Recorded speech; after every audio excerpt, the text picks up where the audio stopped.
Bonjour, hello everyone. I'm Sniti, your French educator from Master French with Sniti. And today we are going to start with a new video of basic French.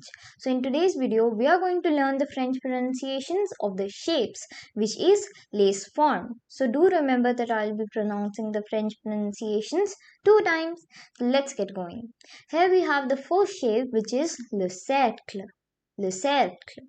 Then we have the square, which is le carré, le carré.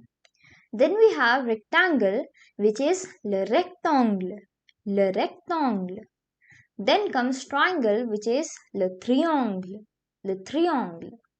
Then we have parallelogram, which is le parallelogramme, le parallelogramme. Now we have trapezium, which is le trapèze, le trapèze.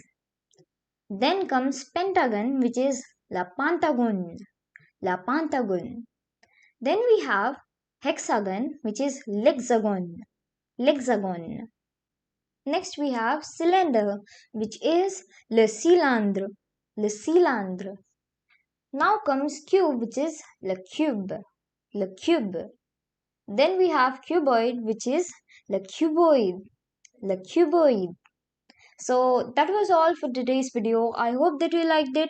Don't forget to like, comment and subscribe to my channel. With that, thanks for watching. Bye bye and have a nice day.